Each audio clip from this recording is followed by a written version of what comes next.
so many new pieces to this IU football team. To me, that's going to set the tone on how you get ready for games on Saturday in the fall. I would put that Indiana room up against anybody else in the conference, and that's something that we typically don't even come close to saying. If you want to get total sickos committee about it, there's a position battle at long snapper too. This is the Hoosier Huddle Podcast, part of the College Huddle Podcast Network. Good evening and welcome to the Hoosier Huddle Podcast. I'm Sammy Jacobs. Along with me is Alex Compton. As always, for After the Dust Settles on Indiana's 41-24 win over the Northwestern Wildcats to move Indiana into bowl eligibility. They were officially the first FBS team to become bowl eligible. Miami joined them later with aid from the ACC referees later Saturday night. But Indiana 6-0, 3-0 in the Big Ten, and sitting at 18th in the AP poll, 20th in the coaches poll this week, and heading into a perfectly timed bye week. And we'll talk about that a little bit later before coming back home for homecoming and facing a Nebraska team that is much improved. But let's get down to Northwestern. Alex, you were at the game. I was in the radio booth at the game. I just first want to say that stadium is cool. Yeah, that was a cool setting for college football. It was loud for 12,500 people. The weather, the wind did play a little bit of a role, especially on some throws early. It calmed down later in the second half, but the views of the lake are spectacular. It's an intimate setting, and you know what? I think half the crowd at least was wearing crimson and cream. Yeah, I think it was more than half, I'll be honest. I think that south end zone was in the shade most of the game. So it was kind of harder to pick out the red versus purple or black split. Our side, which had Northwestern student section in it, I mean, counting Northwestern student section, it was still like 70% IU to 30% Northwestern in that north end zone section, which is where, if you saw the video, Coach Signetti, chanting to the crowd, firing the crowd up, that was on the north side of the stadium. Yeah, it was loud. I think there is something to be said about intimate settings for big time sporting events. I think you almost feel like you have more of an impact, or you can make a difference by being louder and being into the game and all that stuff. And obviously the IU fans that shelled out probably at least north of $100 per ticket, in many cases on the secondary market, probably around $200. Obviously, you're going to be into that game if you're paying for that and you're going to that. So it was cool. I mean, for me, as a guy that's been living in Chicago for a while now, being able to take the train to an IU football game and then Uber back is pretty pretty fun. I'll be down there for homecoming as well, so looking forward to that. I don't mind the drive, but obviously 20 minutes is a little closer than 4 hours. So yeah, it was really cool. Really, really excited to see that many IU fans at the game. It was funny. We went to a couple bars or restaurants, whatever, in Evanston before the game, probably around 11 o'clock. We got into Evanston and, started doing stuff. Neither of the two places we went to were ready for the amount of people that were there on a Saturday morning. So it was pretty hysterical. We went to a bar in kind of downtown Evanston after we ate lunch, and they had a host and a bartender and a couple guys in the kitchen cooking, and they were overwhelmed. IU fans, we get after it, sure, but I think there's just no football or game day culture in Evanston, and we always talk about building that up with IU fans over time, and you need tradition, and you need to bring a friend with you that may not go to games or care as much. I think people that were at that road game, if they weren't hooked, they are now. And it was fun to see. It was fun to see Northwestern fans online mad about how many Hoosier fans were there. It was fun to, not that I want the service industry to be overwhelmed, but it was funny to see the bars and restaurants just totally unprepared for swarms of crimson to show up on a Saturday morning. And then just a lot of fun at the game. And I think at least on our section, it felt like a jumbo student section. Honestly, a lot of people were standing. There were guys that just graduated in front of me. There were, some older alums in the crowd. I think like Danny Friend, a old football player, was in the section. So it was a lot of fun. A lot of people there. They had 312 cans, which is one of my favorite beers. So that was great. And yeah, overall a great time. Really cool setting. Besides, I think the lack of restrooms and beer lines, really good setup for what they could work with, and almost makes you think they should have just done that anyway and built almost like a horseshoe shaped stadium with one side just totally open, and you would be the school that plays on the lake. That'd be kind of cool. The new Ryan Field, the renderings or whatever look gorgeous, but I mean that's your thing. You're on the lake with the view of Chicago skyline, and no one else can really say that. So would be cool. I think they play there next year as well. So if you're just a college football person in Chicagoland, I'd suggest going. Yeah, I would try to go if you can. But they play Wisconsin at home this week, and I think it will be a lot of red again. That's from Evanston to Madison's probably just over 2 hours. So that might be in 2 weeks because they're at Maryland on Friday night. Okay, yeah, in 2 weeks then, yeah. But that'll be a lot of red in there again. So yeah, there's still football being played even if Indiana's not playing this week, Alex. Right, that's true. That's true. And it's a heck of a week. It's a heck of a week to have a bye week too. I know. It's kind of nice. So yeah, that's kind of my wrap on the game. Had a great time. Weather was beautiful.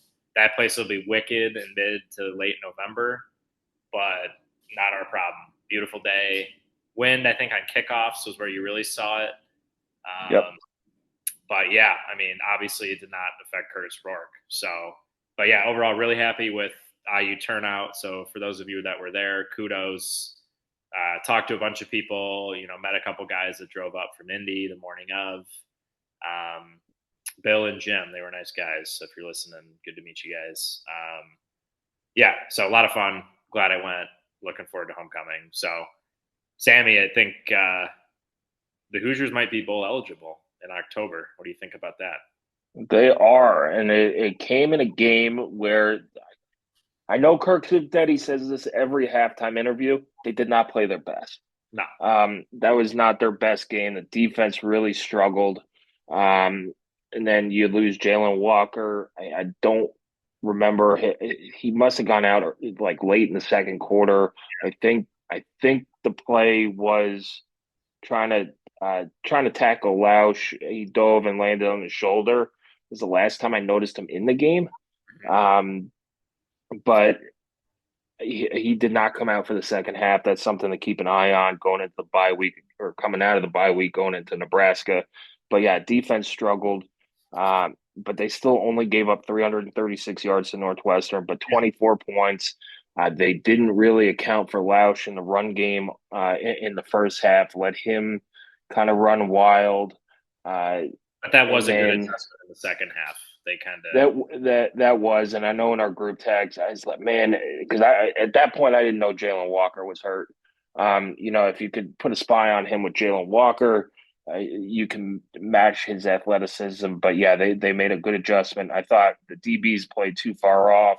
Mm-hmm. You let Northwestern's offense is not good, but they do have some athletes. Bryce Kurtz and AJ Heading are pretty good receivers. They also have the tight end. I think Gordon had one catch, but they just could never put it all together for whatever reason. Cam Porter came back, so he only had 6 carries. He was on the snap count.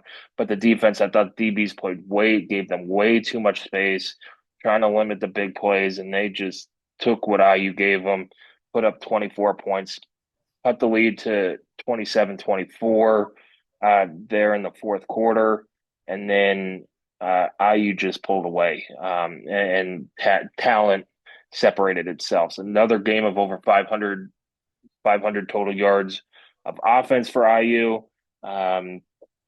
Curtis Rourke was phenomenal outside of a couple throws. 25 of 33, 380 yards, 3 touchdowns. Got co-Big Ten Offensive Player of the Week again. Elijah Surratt another huge game, 7 catches, 135 yards. Keyshawn Williams, 4 catches, 87 yards, and that long 52-yard run, where he made like the entire Northwestern defense miss. Yep. And then I thought probably the biggest catch of the game, EJ Williams there right before halftime to get it down to push that lead to 17-10 at halftime. And it's good to see EJ Williams healthy. He's a big body receiver that will replace Donovan McCulley, who left to the transfer portal.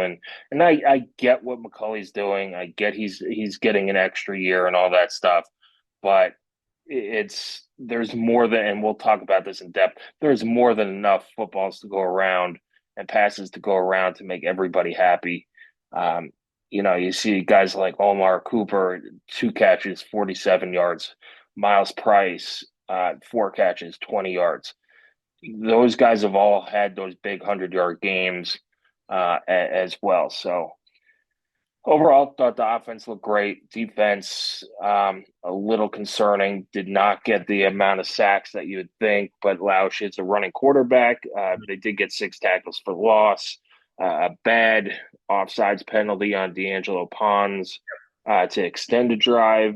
So there's starting to be, I don't want to say it's something you need to be worried about, but you're starting to see maybe, this is not an invincible, they're going to make mistakes.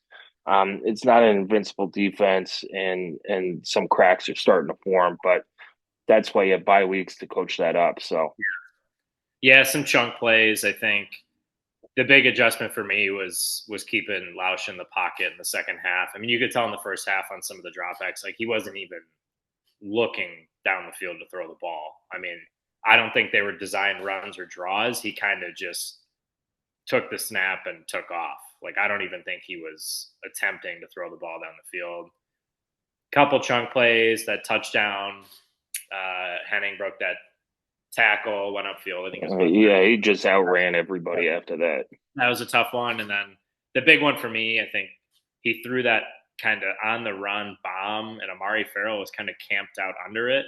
And then he looked like he kind of just thought he was under it, and then maybe it was the wind. He kind of just stopped running, and then it was over his head.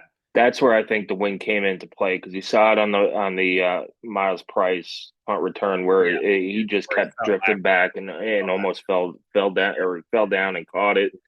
I mean, Farrell was kind of camped out under that, so that would have been a turnover, and then the one at the end of the game, incomplete versus fumble, whatever, didn't matter. Lots to clean up. I think the adjustment in the second half, like you talked about, Sammy, they put Fisher in Walker's spot and let Fisher kind of spy and play on the edge more.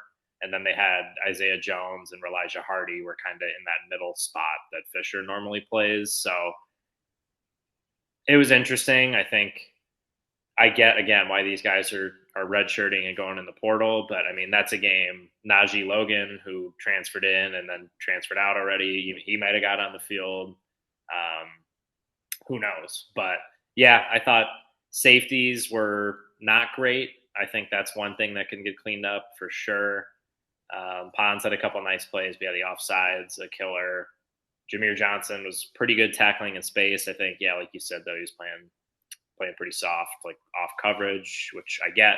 I think the game plan, honestly, was don't get beat over the top. They're not going to stop us enough to win. Which I think at this point there's validity to. It felt like during the game, after about the fourth drive, IU had scored twice in a row. It kind of felt like at that point the offense has approached the point where they're humming on all cylinders and they can't be stopped. And we've seen that now in all 3 Big Ten games. They've kind of found a rhythm, and regardless of what the defense does, regardless of down and distance, game situation, where you are on the field, whatever, the offense just seems to find ways to score. And again, regardless of opponent, we'll talk more about it after we finish this Northwestern recap, because everyone now is, they haven't played anybody, blah, blah, blah, blah. IU has played nobodies before, and they've never done any of this. So, and everybody picked IU to go 3-9 and lose these games anyway. Yeah. So what is it? Are they not good enough to beat these teams, or is it now IU's beating them, so these teams stink? Yeah. So I don't know. And then you look around the country. I mean, Ohio State has about the same resume as us. I don't know. Iowa's probably the best team either one of us. Penn State. Yeah, but I mean, yeah, same kind of thing. Penn State, good road win at West Virginia, but yeah, I don't know. It's too early, and I said this last week.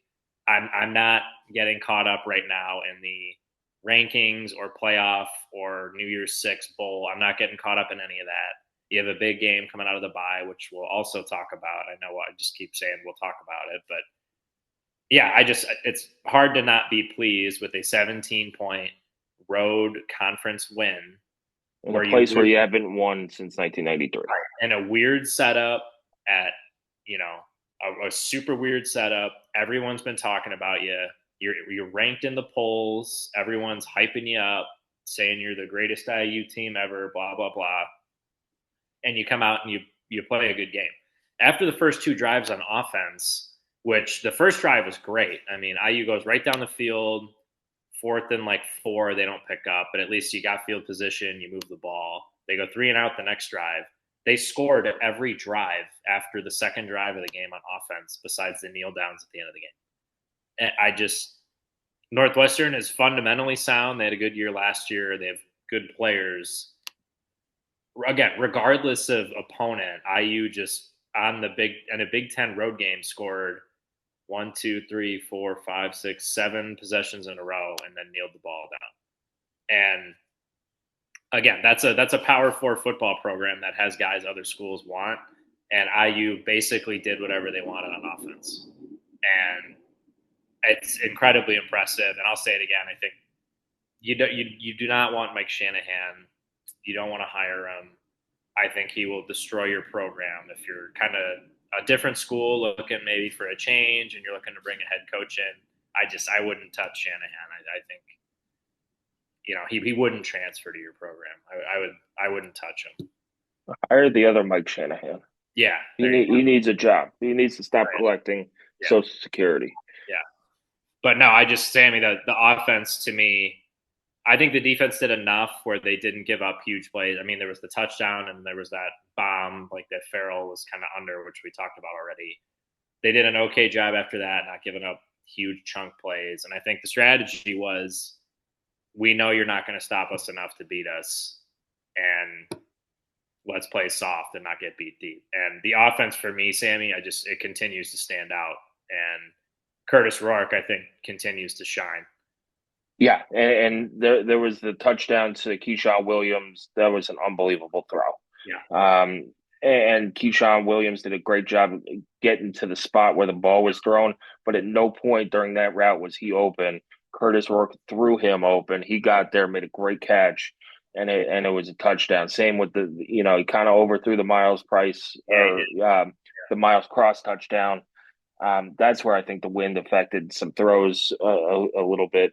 But Cross comes down with it with the touchdown, and then he's finding Elijah Surratt open all the time. Yep. On big 4th downs, 3rd downs, whenever they need a big play, he goes to Surratt or Omar Cooper, and then he had the big one to EJ Williams as well. But yeah, I'm not trying to get wrapped up into the playoff talk. I know there's some ESPN pundits who think that IU's going to host Alabama in the 8-9 game. It's so far away. It's one of the dangers of having this 12-team playoff is now every week is bubble watch and who's in the playoff. And I get it can be fun for some fans and all that stuff, but there's so much that could happen. Look, Alabama lost to Vanderbilt. Tennessee loses to Arkansas. Miami almost loses to Cal. It's the college football is not just about the playoff. It's not. It's a regional, and I really wish we played Northwestern more often, just because of how close the two schools are. Northwestern and Illinois, should have better series with IU. But yeah, it's fun doing bowl projections. We put them out, but yeah, it's a lot can happen in the last 6 weeks that could either push IU into the playoff or take IU out of the playoff. And everybody is said on social media IU hasn't played anybody, and well, you're going to start playing people here in the second half of the season, starting with Nebraska coming out of the bye week. And if you start dropping games, and look, would I be pumped if a 9-3 IU team made the playoff? Yeah. As an IU fan, I'd be super excited. As a college football fan, that's like, what are we doing? Why are we putting a three-loss Big Ten team in? Why are we talking about potentially a three-loss SEC team getting in?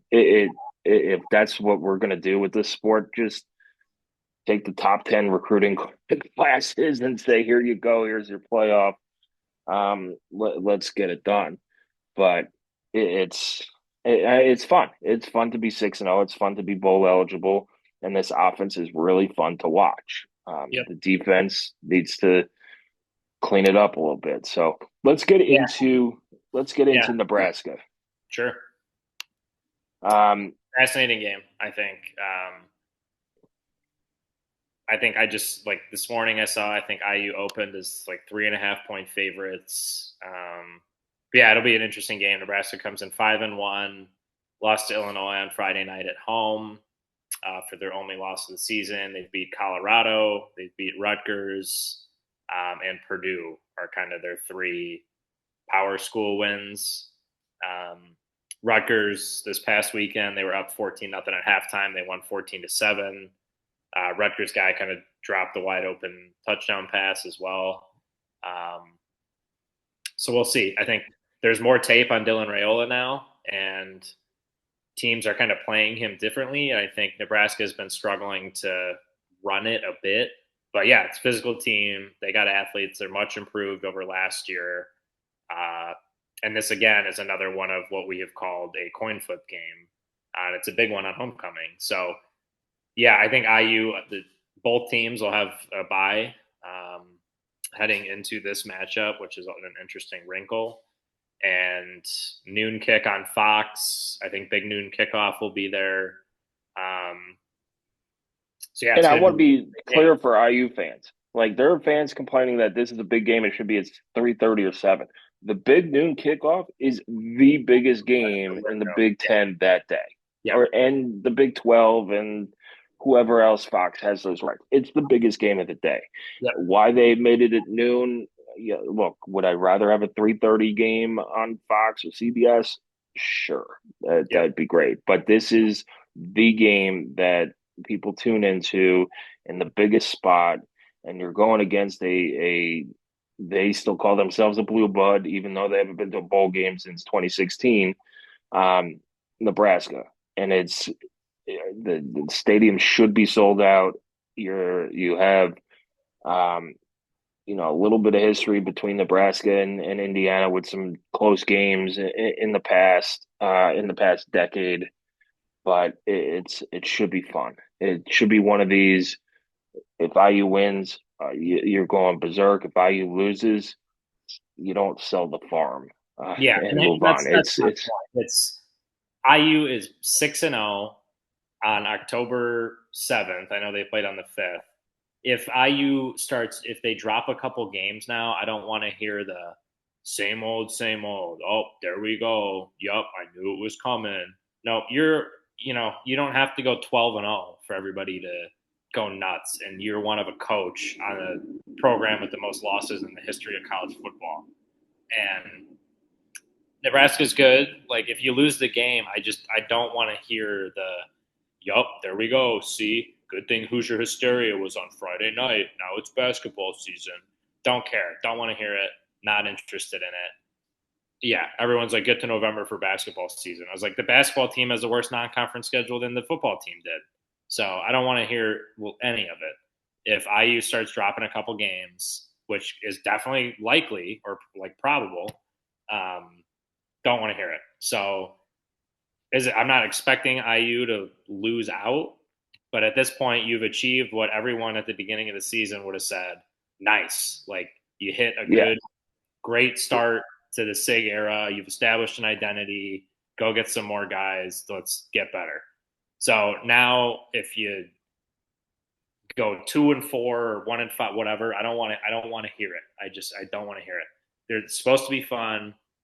It's hard to win in college football, especially for a program like Indiana. And enjoy every win and enjoy that you're 6-0 and watch every game. Keep watching, keep showing up. I already and people can be know. critical. You could say, "Hey, the defense Yeah, struggled last week," and still be like, "I'm going out for a celebratory beer because my football team won." yeah, That's what being a football fan is. yeah. Giving up on the season, and I don't want to talk it into existence, but let's say you do lose to Nebraska, giving up on the season is it's stupid. Yeah. I'm sorry, it's stupid. Well, it'll It's be the same people that were never in anyway will be the loudest ones on social if you lose. So the yeah, ones that don't give a shit anyway, those are the ones that are going to be all over you. right. So Now I got to click the explicit button on YouTube. yeah, good. But yeah, I know that's going to happen, and I don't. I think IU will play a really good game coming off the bye. I really do. But Yeah, it'll be interesting to see how Signetti runs his bye weeks. He's a guy who's super efficient in things. How much rest? And it's always the old argument: rest versus rust. How much rest you're going to give these guys? And looking at the defensive rotations on Saturday, IU did not play a lot of guys on defense. no, They and you they could tell. I think when other guys came in, like you could tell they were not the yeah. same. Like So I it get the is Walker injury hurt, but Hardy I thought got his like first actual snaps, like not special teams, not garbage time snaps. He was running around like he's been good. Like don't get me wrong, but but he's a freshman. yeah, he looked like he needed snaps. Isaiah Jones was okay, not like spectacular. Yeah, Mario Landino was out. He was a guy that was in the rotation kind of early at true freshman. Like did not see that one coming. So yeah, I mean, stuff to clean up, but yeah, it's a fascinating game against Nebraska for sure. But yeah, I think the bye comes at a good time. Honestly, I think. And both of them. There are two byes this year. You play the next four games, Yep. and you get a bye after Michigan before Ohio State. So if we're living in fantasy land and you're 10-0, you have an extra week to prepare for Ohio State. You have an extra week to rest up and all that stuff. So Yeah, it's but I think like Sammy, like big picture now, IU is obviously in a really good spot. And before the season, all of our previews, we talked about you got to ace the non-con, which you did, right? And obviously yep. not an overwhelming schedule. We understand. We talked about that. We get it. But you did what you needed to do. You got healthy through those three. And then we said at the time, right? So preseason, before we knew how everything would look, how everybody would play, all that stuff, UCLA, Maryland, and Northwestern, we said those are all coin flips, right? Because Northwestern was coming off a good season. UCLA, you figure they always are going to have some guys. And then Maryland has beaten us, pretty much every year the last 5 years. And you ace the coin flip games, right? Yep. So Nebraska, you count probably as another coin flip. Michigan State's a coin flip. Purdue, you feel probably pretty good about at this point. Who knows what their roster is going to look like in week 14 or whatever. Probably some guys in the portal, probably some guys sitting out, whatever. But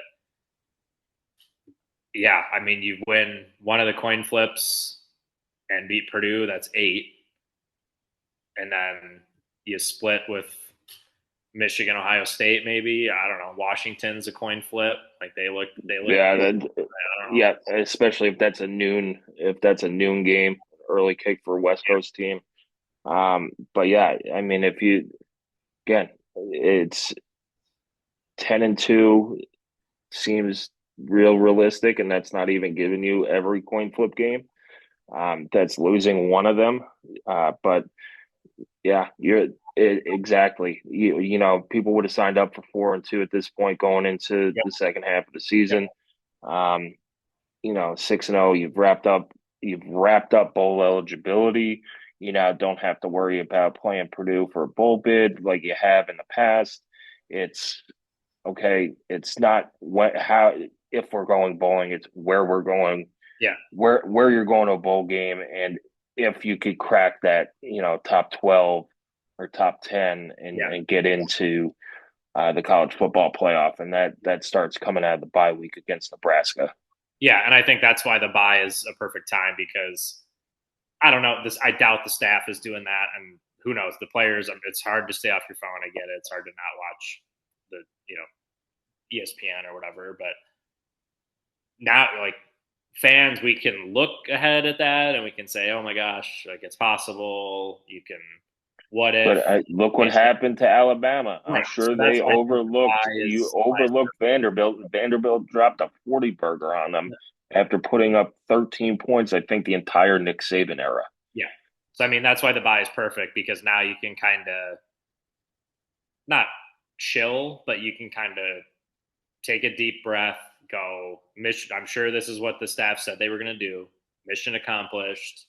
Let's game plan. Let's get healthy and let's kind of reset for these next 4 games. And I think not that, first of all, old IU teams would not have been 6-0. And I think if they were 6-0, the rat poison is being just chugged, probably like Kool-Aid by the IU teams of the past, right? They are falling into all the hype. They're falling into all the nice articles and features on Big Ten Network and articles about the coach, all this stuff.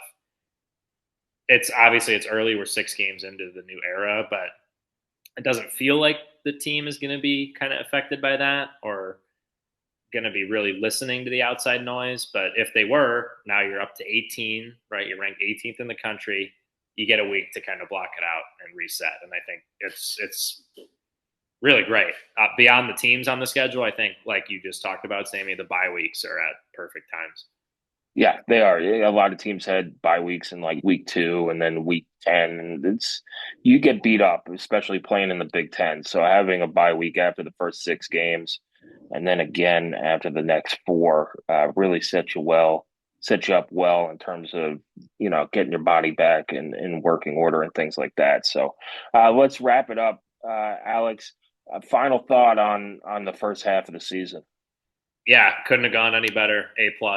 I think I don't even remember what I picked in the preseason pod, but I think I had 4-2 in the first 6 games, which would have been great. I would have been like, yep, lots to build on. Obviously some letdowns or some miscues, but you can see the talent. You can see kind of the change.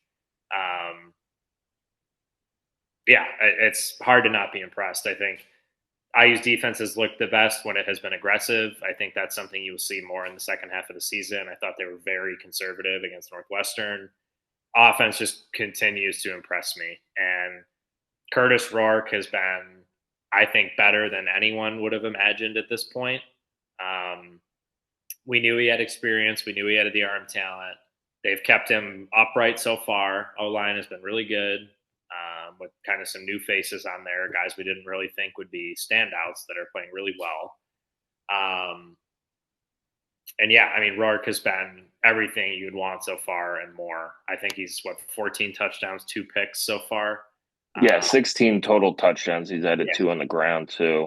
And that one against Maryland, that Miles Price one behind the line could have been a passing touchdown, but yeah, he's protecting the ball. He had the fumble against Maryland when he twisted his ankle around. And he leads the Big Ten in passing yards. He leads in touchdown passes. I'm pretty sure he leads in completion percentage and stuff like that. So he's been better than advertised, and we thought he would be pretty good. We thought he would be pretty good. Yep, but we knew the experience, we knew the talent, we knew all that stuff. But I mean, he has just been.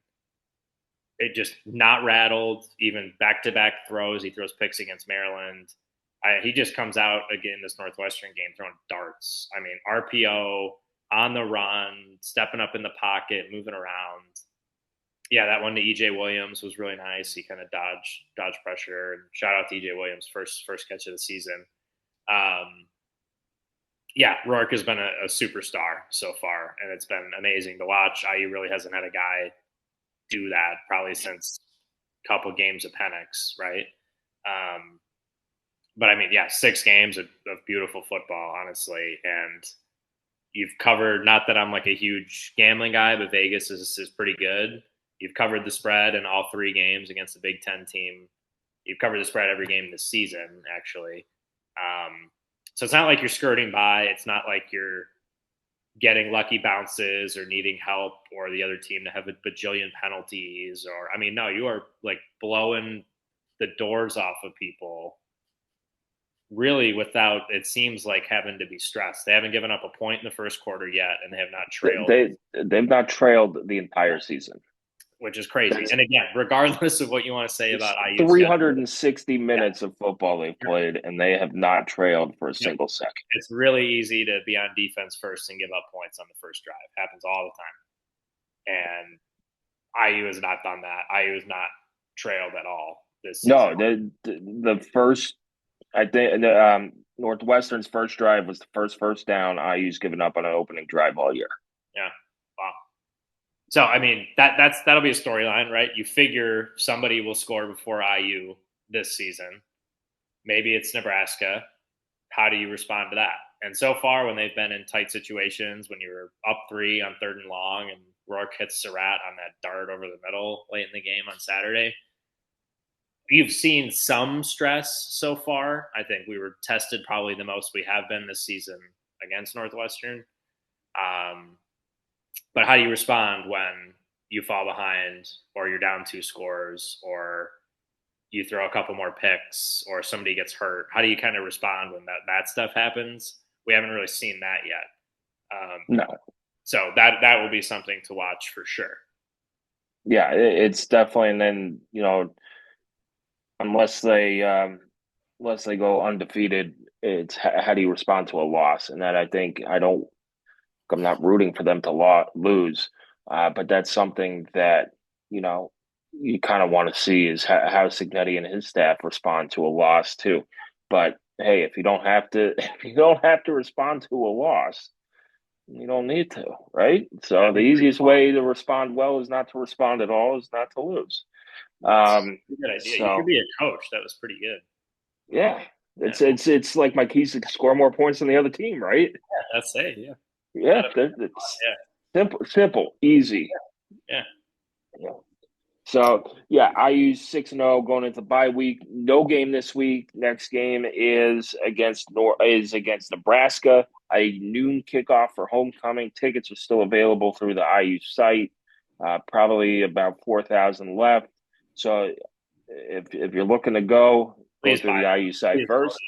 Please go. And if they do sell out, head to SeatGeek. If you're a first-time SeatGeek user, you can use the code Hoosier Huddle for $20 off your first order. Even if you're not a first-time user, you could create a new email address or use your work email address, and it still works as a first-time user. So that's a little life hack for you to maybe get you some extra beer money at Memorial Stadium this year. So that does it for tonight's podcast. Thank you for listening. Thanks for joining us, Alex, as always. And then you can follow us on Twitter at Hoosier_Huddle. And we'll have, some stories. It'll be a lighter week as we give some of our writers some time off, but we'll have all the breaking news and all the stories up on HoosierHuddle.com as well.